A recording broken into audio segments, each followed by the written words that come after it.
Good morning. The hour of 8:30 has arrived. I'm calling the State and Local Government Finance and Policy Committee for Tuesday, March 19th, 2024 to order. A quorum is present. Representative Agbaje will be with you in just one second. Minute approval? So moved, Madam Chair. Is there any discussion to the minutes of March 14th, 2024? Seeing none, all those in favor of adoption of the minutes for March 14th, 2024, please say aye. Aye. Any opposed? The motion prevails. The minutes are adopted. Next, we have on board House File 4043, Representative Agbaje.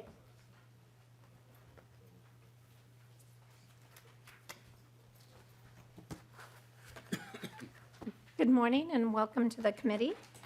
Since you're not a member of the committee, I will move that House File 4043 be re-referred to the General Register. When you're ready, if you'd please just tell us about your bill. Sure. Thank you, Madam Chair. I don't know if you also wanted me to move the A1 amendment now or afterwards? Let's talk about the bill. Okay. You can even discuss it as amended, but we'll hold off on the vote for right now. Sure. No problem. Well, thank you, Madam Chair. Thank you, members of the committee. Today, I'm presenting House File 4043, which is also known as the Prison Gerrymandering Reform Bill. I'll talk about it in addition to the A1 amendment that I would like to include, so the whole presentation will encompass both. Prison gerrymandering is an unfortunate flaw in our census collection system that over time has led to imbalances in the population count. When the census first began, the main concern was the relative population between states, as that data was used to determine representation in the U.S. House of Representatives. As the United States grew, states started using the census population data to determine local jurisdictions and their state-level representation. This meant that jurisdictions that contained prisons could count incarcerated persons as residents and attain a boost in representation based on imbalanced numbers without the participation of the incarcerated people in the community of the prison. It meant that the home communities where prisoners had come from would lose their portion of political power in the state based on population. While the Census Bureau has not yet decided to act on this, states are using their power to reallocate the data that comes from the census every 10 years to ensure a more accurate count for the state jurisdiction purposes. This bill before you lays out that for the 2030 census and beyond in Minnesota, the Minnesota Department of Corrections and the Legislative Coordinating Commission will begin to reallocate incarcerated persons in state and federal prisons to the census blocks where they came from, rather than to the jurisdiction of the prison. The Department of Corrections will collect the prior addresses of incarcerated persons, then send that data to the LCC. The LCC will then reallocate the known address of each incarcerated person to the census block of their home community. And then the A1 amendment just clarifies that some of the data terminology related to the precision of addresses, making it non-reliant on one particular GIS mapping product, but more generalized to the location area that it's looking for. And this is important because most incarcerated people do not reside in the communities where the prison is located. And in fact, according to DOC data from 2021, 95% of those released from prison actually return to their home communities. The data collected will closely track the census categories so that the LCC can properly reallocate people to the census block where they came from. For those without a last known address, those who have an address outside of the state, or those who do not wish to provide an address, the incarcerated person will be included in Minnesota's statewide count. By starting now, we can prepare for the 2030 census and ensure that Minnesotans are being counted and represented fairly. And with that, if there are testifiers signed up, I'll turn it to them. Otherwise, take questions from the committee. Thank you very much, Representative Agbaje. We don't have any testifiers with us, but let's get the bill in the order that you would like it to be in. Sure. Is there any discussion to the A1? Seeing none, all those in favor of the A1, please say aye. Aye. Aye. Any opposed? The motion prevails and the A1 is adopted. Is there anyone from the public who would like to discuss 4043 as amended? Seeing none, we'll move to member discussion. Members, any questions for Representative Agbaje? Representative Nadeau. Good morning, Madam Chair. Thank you, Representative Agbaje. I think I understand what you're doing here, and I don't think I disagree with it. I'm wondering, should we expand this to out-of-home placement for Minnesotans who are in our criminal justice system out of state? Should we expand it to university students, students in colleges across the state? Should we expand it to encapsulate and accommodate all of those people? Representative Agbaje. Madam Chair, Representative Nadeau. So most of those other categories you listed are actually, since they're outside of the prison system, are already able to fill out the census and self-report at the address where they reside. I think the issue here is that what has been happening in states like Minnesota is that we've just been counting people who are incarcerated as if they don't have a choice, and so we just put them in the location where the prison is. What other states have been doing is saying, actually, most of these prisoners are going to go back to where they previously came from. So like a college student who can decide, do I want to be counted at my dorm or do I want to be counted at my parents' house? What we're now saying is that prisoners, because they don't lose their residence, they don't lose their permanent residence upon incarceration, that's already in our Minnesota Constitution, that they should be being counted at the address where they came from. So it's not so much an expansion as just writing a flaw that's currently related specifically to the prison system. Thank you. Representative Nadeau? Thank you. All right, thank you. Any further questions or discussion? Seeing none, I will renew my motion that House File 4043 as amended be re-referred to the General Register. All those in favor, please say aye. Aye. Any opposed? The motion prevails, and House File 4043 as amended is re-referred to the General Register. Thank you very much. Next, we have House File 3182. Chair Olson, if you'll please come forward.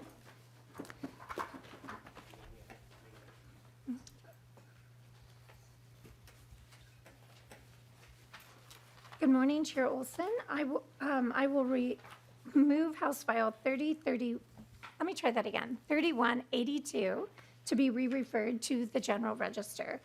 If you'd like to tell us about your bill. Right. Thank you, Madam Chair, and I have the DE1 too. Fine. And my comments will reflect the DE1 when I hope it is adopted. Members, why don't we just go ahead and get the bill in the order that the chair would like? Is there any discussion to the DE1?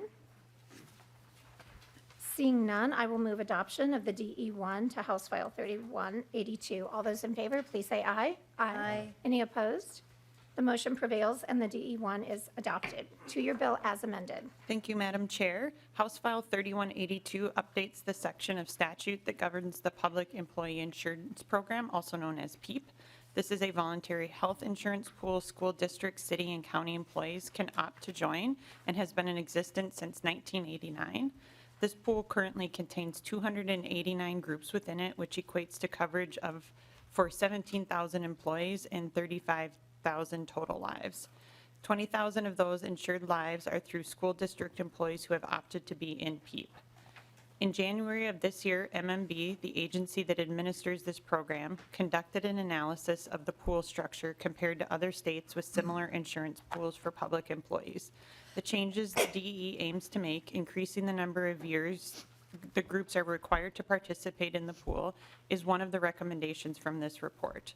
The bill, as amended, also lowers the threshold for groups to exit the pool if the premiums reach 20% or higher. These changes will offer some stability to the pool based on what is working in other states. And stability to the pool means lower health care costs for employees and for the state, which ultimately covers a share of these health care costs through the Gen Ed formula to school districts. And here with me is Adam Janiak, a negotiation specialist, to explain these changes in the context of how PEEP operates. Thank you. And when you're ready, if you'll state your name for the record and begin your testimony, please. Good morning, Madam Chair and members of the committee. My name is Adam Janiak, and I'm in the Negotiations Department of Education, Minnesota. Thank you for this opportunity to talk about this bill that will help educators with the current crisis of rising healthcare costs. PEEP is a state of Minnesota health plan available to cities, counties, and school districts. PEEP leverages off the state employees plan, CGIP, and uses the negotiating clout of their size to offer very low administrative costs and multiple network carriers to the member groups. It's important to note that as we talk about pooling and group size, the larger the risk pool, the more predictable and stable the premiums tend to be. Although PEEP was created years prior, schools were first allowed to participate in 2009. Since that time, PEEP has played vital roles for school groups, both small and large, across Minnesota. By ensuring competition in the marketplace, PEEP has saved districts and members over $100 million premium dollars over the past 30-plus years. Additionally, PEEP serves an essential role, especially for our smallest schools, in that it is required to insure any public employer group. Other carriers can and do simply elect to not insure high claim groups.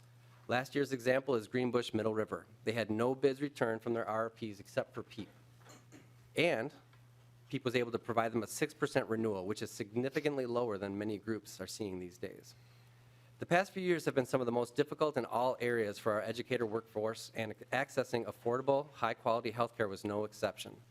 The pandemic created great volatility in the market, which stressed the ability of the PEEP pool to operate as it should. Participation in PEEP is voluntary, which creates potential challenges in the world of risk pooling, with mandatory pools being much more likely to be stable and predictable. But voluntary pools can still operate in a very beneficial manner and be successful when structured correctly. In response to these volatile times, MMB hired a consultant group to complete a review and study the plan to see what improvements could be made. The consultant set some very clear suggestions to improve PEEP, using other similar programs across the country as comparisons. They shared ideas for participation, underwriting, plan complexity, and communication that could be very helpful to the plan. Currently, when a group enters or re-enrolls in PEEP, it is a 2-year commitment. This bill would extend that period to 4 years and increase the stability of the pool. When comparing to other states with successful voluntary pools, one of the most important factors was having a longer period of commitment. Stopping short of mandatory participation, the consultants shared this was the next best step. PEEP also has a renewal rate threshold built in that if a group reaches it, they do have the option to leave at an earlier date. Currently, that threshold is a 50% renewal increase, but this bill would lower it to 20%. This would not only increase the trust of those looking to join, but also demonstrate the intent of PEEP to operate as a large pool. With these changes, groups will be committed for longer periods of time and increase the stability of the pool. Giving school district employees the option for being in a more stable pool will help shield them from the rising costs of a healthcare industry that is draining working people's paychecks with no end in sight, given the lack of federal regulation in this area. We appreciate the committee considering these changes to PEEP. Thank you very much for your testimony. We appreciate hearing from you. I don't have any other testifiers who've signed up in advance. Is there anyone in the public who would like to speak? Seeing none, we'll go to member discussion. Lead Nash. Thank you, Madam Chair. Representative Olson, good to see you here. In the bill itself on lines 5.4, there is my favorite, dots. What is the appropriation for this, reflective of your DE? Can you help us understand that? Chair Olson. Thank you, Madam Chair. Representative Nash, the DE takes all of that out. There is no cost to this bill. And Madam Chair. Lead Nash, I just saw that Representative Nadeau had a question. Would you rather go to his question or continue with Just your have own? another small, All right, please go ahead. I have usually have multi-part questions. All right, no worries. And Representative Olson, Madam Chair, did this originate in any of the education committees? Has this been to an education committee? I don't remember hearing the referral. If we could help me understand where this is going next. The re-referral was to the general register. And there was a question in there as Yep. to, did Chair it go to? Olson. Sure. Representative Nash, Chair Cleveland. So this only touches MMB is for the PEEP program, MMB is the only area that it would touch. So this is the only committee that has jurisdiction over this. Lead Nash. Right. Representative Nadeau. Thank you, Madam Chair. Thanks, Representative Olson, and thanks for having the conversation with me yesterday on the floor. I missed the amendment deadline. My apologies. I intended to bring an amendment that would do exactly what your testifier talked about, and that's ensuring competition in the marketplace. And that is, what your bill does is, I think it does a good thing for PEEP. I think it extends the time that the plan can provide that more stability going down the road. But I think part of the problem with PEEP, as I reviewed the Siegel proposal, is that it's trying to create that marketplace and trying to create that public option for school districts without mandating their participation, but it's still open for individuals to use MNsure, and I think part of the stability problem with this is that, I mean, I think the risk pool is increasingly getting, because the lower level need are going into MNsure. So I think there's some struggles there, but I still think that if we're going to extend this option for PEEP, we should also extend that option for Blue Cross. We should extend that option for health partners, because I think that will continue to drive down costs to municipalities and school districts. So as this goes forward, I want you to talk about why you carved out just PEEP. Yeah, can you answer that? Why we're just focusing on PEEP and not focusing on the rest of the partners that are in here? Chair Olson. Thank you, Madam Chair. And I know the testifier may comment more to the first part of your comment and question, Representative Nadeau, but to the point, so this is just one bill dealing with PEEP. It doesn't mean there can't be other legislation or other work done in healthcare. We know that's abroad. We're all trying to, I think, look to lower the cost of healthcare in a variety of ways. And so this is just one bill dealing directly with PEEP. And to Representative Nash's point, a narrow focus. We're here dealing with just this bill right now, but to your other comments, I can certainly, if the testifier has any thoughts. And I would say that's probably more of a question for Commerce as opposed to State Gov. If you would like to address the question, please state your name again for the record and begin. Yes, Adam Janiak, and just correct me if I'm misinterpreting your question, but one of the things that state law does allow right now is for a Blue Cross Blue Shield Health Partners or any other entity to contract with the school district from 2 to 5 years. So they can have contracts currently up to 5 years. What law has right now for PEEP is 2 years and 2 years only. And so based on two parts, one, the consultant's feedback that a longer period would be beneficial, and two, there not being that option in PEEP, just like you said, the Blue Cross Blue Shield and other folks have, they have those 2 to 5 year options. This would cement or codify in that commitment so that the stability is created. Representative Nadeau. Well, and thank you, Madam Chair. And I wasn't aware of that. I didn't know that that those other providers could have longer periods. And so my final question is, I'm kind of supportive of, I am supportive of creating this, when it creates this study and design committee. And I just want to question Representative Olson, is one of the criteria, so in the Siegel study, it reported that, on average, that the PEEP rates were 7.2% higher on average than the competing plans. Is that going to be, I hope, one of the major focuses that is going to try to figure out how do we drive down the cost for those members who choose PEEP, for those schools that decide to go this? Is that going to be one of the focuses? I didn't see the mission, what the goals are of the study, the specific goals, but I'm hoping that that's it, is driving down costs, increasing access, building more stability. I'm assuming that's all there. Chair Olson. Thank you, Madam Chair and Representative Nadeau. I mean, the point, and as I said in my opening comments, the point of this is to create, we're not adopting all of the changes in the report you mentioned, but what we're trying to do is offer stability, which then does drive down costs. So that is the ultimate goal here, is stability, so to minimize the volatility, to drive down costs. Thank you. Thank you, Madam Chair. Representative Cosby. Thank you, Madam Chair. And without having a fiscal note on here, I understand that the author said that there is no cost on there. I don't know if we normally would even have a fiscal note that says that, but I'm wondering, to the testifier representing the school board associations, is there any financial cost or liability or mandate on our local school boards with this? Chair Olson, did you want to address this first, or? Madam Chair, I think the testifier can speak to this. Please proceed. Yes. Thank you. Again, Adam Janiak, I'm from Education Minnesota, so not from the School Board Association. So if you have a direct question for them, you could ask them, but there would be no direct cost.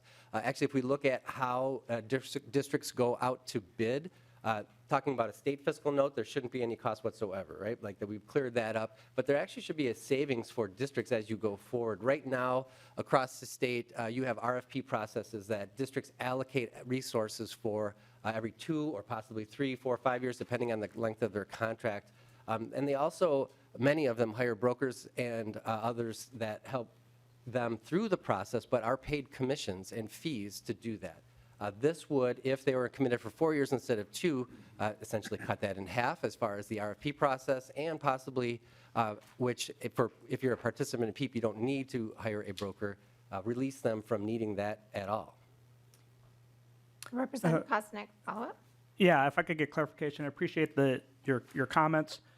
Would we not normally have a fiscal note if it's going to the general register for local impact, just to verify? I mean, I appreciate the testimony, but we don't have anybody from school boards here. There were Lead some Kosnick, suggestions. as you know, the author of the bill is the Chair of Ways and Means. Chair Olson, would you like to address the question? Thank you, Representative Cleveland. Yes, like a hawk, I would make sure anything with fiscal impact would come in front of Ways and Means. But to this bill in particular, I don't know if nonpartisan staff would want to comment on processes around, but as was mentioned by the testifier, we've worked with MMB. They're aware, there is no cost to the state. It's 2 policy changes, and to the testifier's point, it may have a local impact of actually savings costs, but in terms of what we do here and impacts to the general fund, this does not have an impact on the general fund. Well, Madam Chair, and I appreciate the comments. Representative Kosnick. Just wanted to verify, that, we can think something, but having to actually know and what it is to our local jurisdictions, our school boards, is important to note. Thank you very much. Representative Herr. Thank you, Chair Claiborne. And I just wanted to say thank you to Chair Olson for bringing this bill forward. I was actually talking to teachers in St. Paul schools who had left the St. Paul plan and went into PEEP, and they had seen huge increases, and they thought that this would be a more stable way and more cost-effective way. This is the option to help with competition, right? And I think that just to maybe, I worked in the private sector for many years. I worked for insurance companies in that time period, and really what you're changing here in PEEP really does.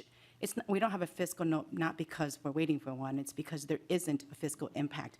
Because the things that we're asking here is just changing and assumptions that go into the rates of the plans. And so that's why this is really important, that if there's so much movement in between plans and there's no stability in that, then you're losing those who are the most healthy, which it lowers the plan's rates. And so this doesn't change anything. All it changes is the assumptions that go into it so that the insurance company or whoever is rating this is allowed a stable pool of people in order to maintain those rates. And so this is a really good bill, and it's really reasonable to put these assumptions into place. So I just wanted to say thank you for bringing this forward because it will help my St. Paul teachers.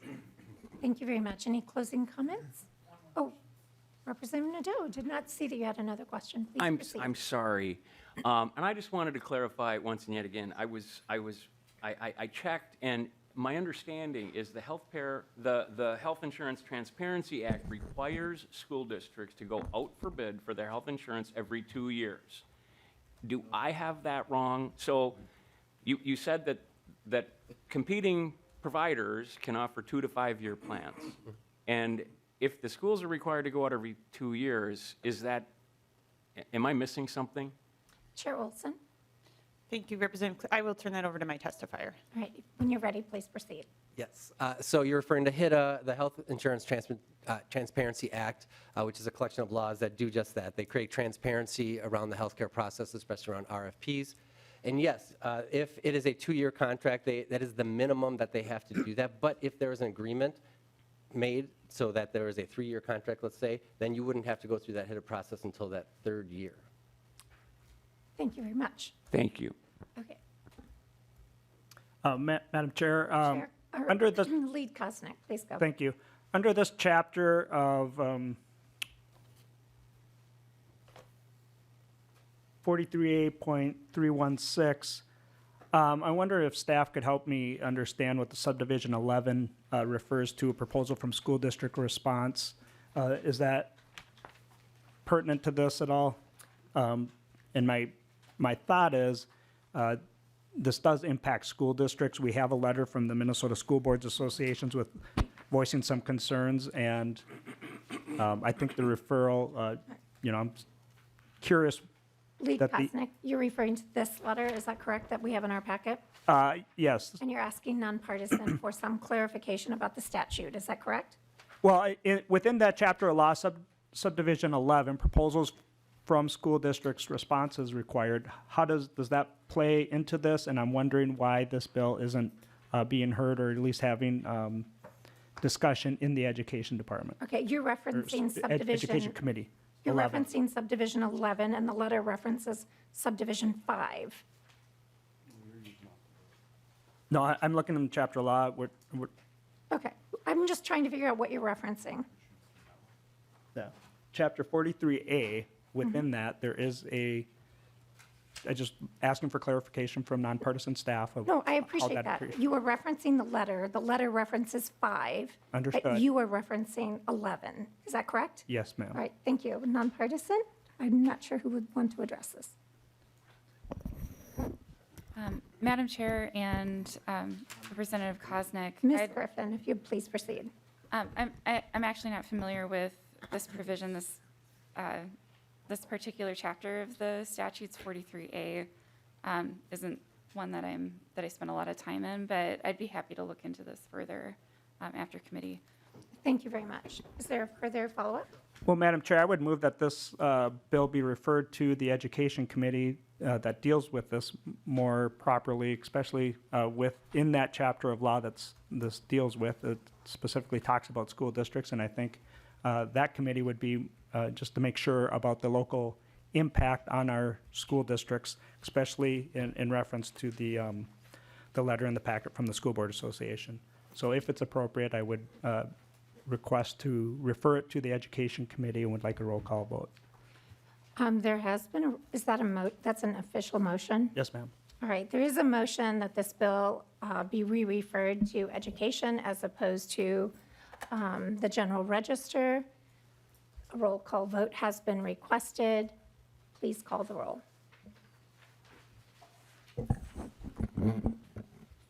Chair Cleavorn? No. Chair Cleavorn, no. Vice Chair Hewitt? No. Vice Chair Hewitt, no.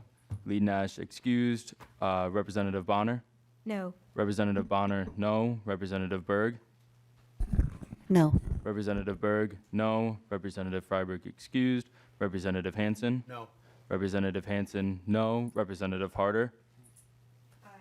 Representative Harder, aye. Representative Herr? No. Representative Herr, no. No. Representative Joy? Aye. Representative Joy, aye. Representative Kosnick? Aye. Representative Kosnick, aye. Representative Nadeau? No. Representative Nadeau, no. Representative Newton? No. Representative Newton, no. The ayes are 3, nays are 8 with 2 excused. With a vote of 3 ayes, 8 nays, 2 excused, the motion does not prevail. Now we'll continue on. Lead Kosnick, you're finished? Thank you, ma'am. I appreciate the courtesy. Thank you so much. And I will renew my motion. What would you like to close your bill? Thank you, Chair Cleavorn, and thank you to the committee for the discussion. And the intent is to make these 2 small changes, which solely within the PEEP program within the jurisdiction of MMB, to hopefully lower costs and provide stability to folks who need it getting insurance. So thank you for the consideration. Thank you, and thank you very much for watching out for our teachers. I appreciate that. And with that, I will renew my motion that House File 3182, as amended, be re-referred to the General Register. All those in favor, please say aye. Aye. Any opposed? No. The motion is adopted. House File 3182 is re-referred to the General Register. Thank you very much. Now we have with us Representative Tabke.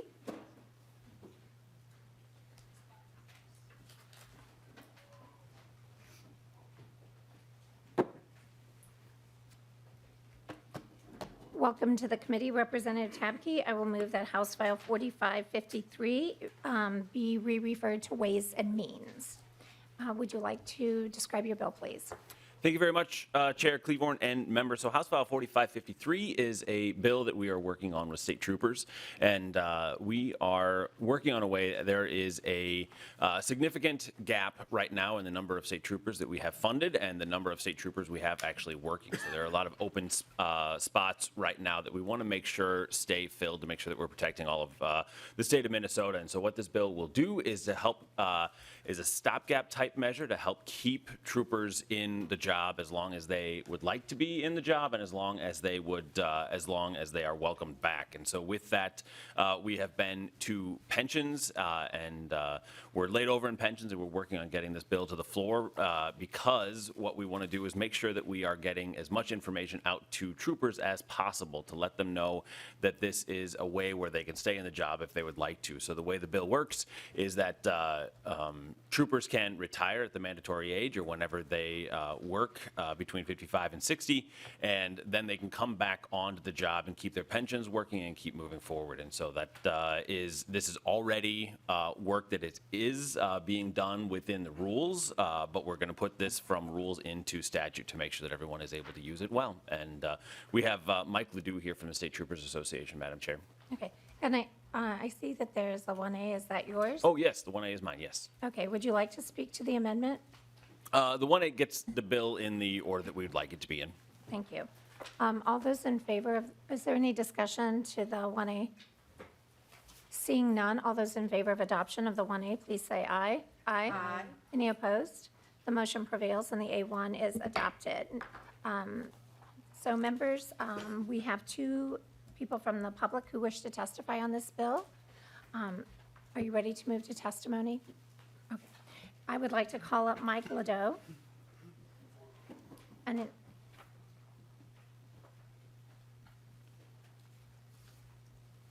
when you're ready, if you'll state your name for the record and begin your testimony, please.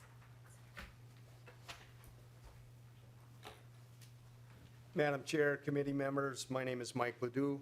I've had the honor and privilege of being a state trooper for the last 30 years. I'm the president of the Minnesota State Patrol Troopers Association, and I'm also the elected representative on the pension board for the State Patrol Plan.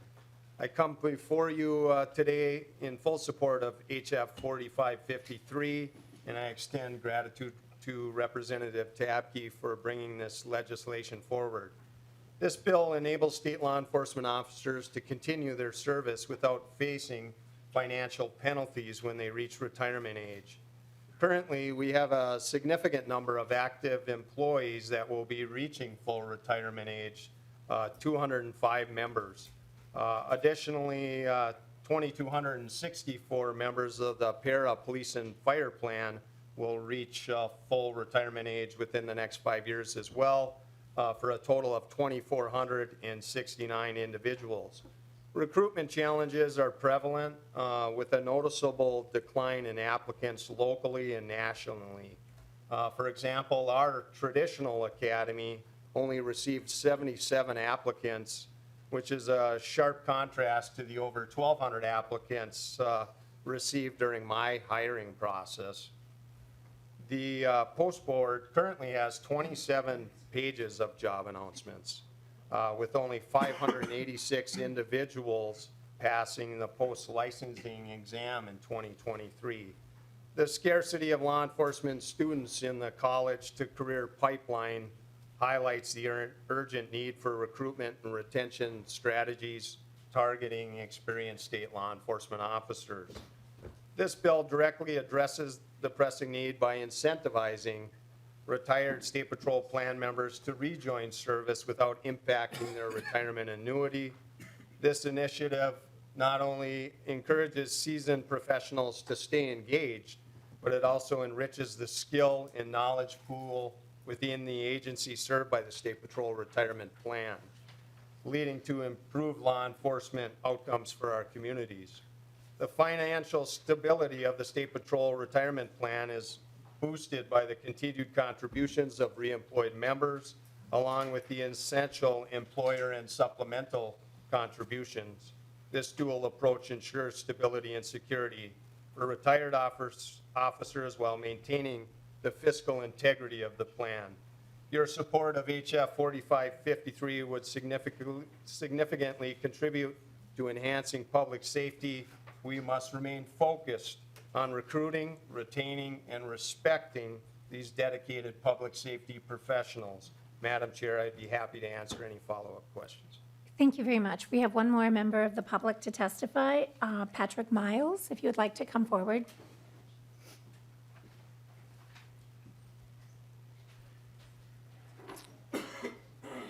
When you're ready, if you'll state your name for the record and begin your testimony, please. Madam Chair, committee members, my name is Patrick Miles. I'm the president of the Minnesota State Patrol Supervisors Association, which represents the supervisors in the State Patrol, which includes lieutenants, captains, and majors. Like Mr. Ledoux said, I want to give our full support for this House File 4553. There's a severe recruitment and retention problem in our profession within the State Patrol also. So any way we can help close that gap with retention, we are in full support of. So. Thank you very much. Great, I appreciate it. Is there anyone else from the public who wishes to testify? Seeing none, we'll move to member questions. Are there any questions? Lead Kosnick. Thank you, Madam Chair, and I appreciate this bill. I think it's important to do what we can to help our law enforcement. This goes to a step to help with the workforce shortages, and this kind of solution is something that we should probably do in many areas to encourage retirement age type to stay in the workforce, stay engaged, because I think that's a better solution than some of the other ones that we've been hearing. Thank you. Thank you very much. Chair Hansen. Thank you, Madam Chair, and thank you, Representative Tabke, for bringing this forward. You know, a few years ago, we had to adjust the salaries for the MLEA bargaining unit and also provide this differentiation between the supervisory unit. So, you know, that was one part to bring them into parity with the other law enforcement pieces, but the pension side is really critical for recruitment. So, thank you. Thank you very much, Chair Hansen. And Representative Tapke, if you'd like to, oh, I'm sorry, Representative Nadeau, you're always there at the end. Usually you speak before the lead. Please go ahead. I'm sorry, I'm going to start. I'm not very tall.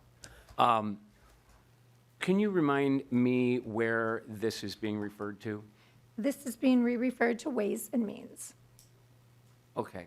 And Madam Chair, I'm lucky enough to sit on pensions, and it just seems that this is I support this bill completely. And I just find it a little bit interesting that it seems to me that the custom and usage of the House has been to put these pension bills together and kind of roll them through out of the Pension Commission. And there's a number of bills that the Pension Commission is hearing, and I'm wondering, why is this being pulled out to run on its own outside? And this amendment was not adopted in the Pension Commission.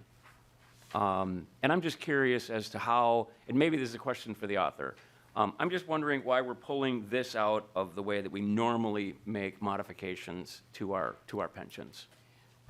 Chair Tapke. Yeah, Chair Cleavorn, Representative Nadeau, that's a great question. So I'll take your second question first. And so with the amendment, this is the 2A amendment that we did adopt in pensions. So that's what this is.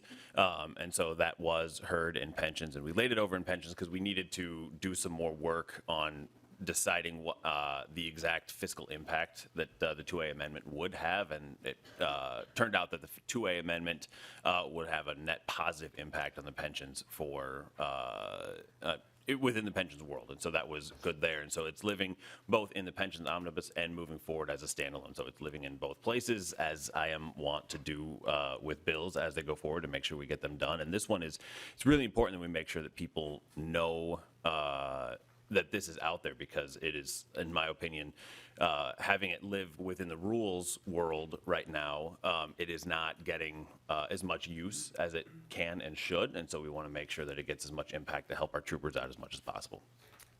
Thank you, very much. Representative Tabke. Thank you, Madam Chair. Thank you, Representative Nadeau. And seeing no further questions, if you'd like to close your bill. Thank you, Chair Cleavorn. I appreciate you hearing this and helping to move forward so we can get this done for troopers. So it's a really positive step that will have good impacts on everyone. So thank you, Chair. Thank you. So I will renew my motion that House File 4553, as amended, be re-referred to Ways and Means. All those in favor, please say aye. Aye. Any opposed? The motion prevails, and House File 4553 is re-referred as amended to Ways and Means. Thank you. Thank you. And members, that concludes our business for today. So I will remind us that we're all going to meet on Thursday, March 21st. And with that, our meeting is adjourned.